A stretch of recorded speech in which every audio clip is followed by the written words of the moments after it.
இந்த தக்காளி சாதம் நான் இன்றைக்கி டொமேட்டோ பியூரி வச்சு தான் பண்ணினேன். ரொம்ப சீக்கிரமாகவே வேலை முடிஞ்சிட்டு, காலையில் பிள்ளைங்களுக்கெல்லாம் அவசரமாக ஸ்கூலுக்கு நம்ம லஞ்சு ரெடி பண்ணும்போது இந்த பியூரி எப்போதுமே ஃப்ரிட்ஜில் ஸ்டாக் வச்சுருந்தோன்னா படபடான்னு செய்து கொடுத்துடலாம். இந்த பியூரியை வச்சு நம்ம டொமேட்டோ ரைஸ் மட்டும் இல்லை, நிறைய கறி வகைகள், அதாவது பன்னீர் பட்டர் மசாலா இது போல் கறி வகைகளும் பண்ணலாம். அதே மாதிரி சூப்பும் பண்ணலாம். இந்த டொமேட்டோ பியூரிக்குள்ள வீடியோ நீங்கள் பார்க்கலன்னா கீழே சேனல் பேர் இருக்குது, அதுக்கு கீழே ஒரு ப்ளே பட்டன் இருக்குது, அதை ப்ளே பண்ணிங்கன்னா டைரெக்டாகவே அந்த வீடியோவை பார்க்கலாம்.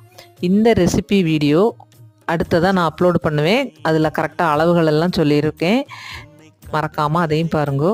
சேனலை சப்ஸ்கிரைப் பண்ணி ஆல் பட்டனை ப்ரெஸ் பண்ணி வச்சிங்கன்னா அதுக்குள்ளே நோட்டிஃபிகேஷனும் உங்களுக்கு வந்துடும். அந்த வீடியோவையும் மிஸ் பண்ணாமல் பார்க்கலாம். வீடியோ பிடிச்சிருந்தா லைக் பண்ணுங்கள், எல்லாருக்கும் ஷேர் பண்ணுங்கள், சேனலை சப்ஸ்கிரைப் பண்ணுங்கள், பக்கத்தில் இருக்க பெல் சிம்பலையும் ப்ரெஸ் பண்ணி வைங்க. Thank you.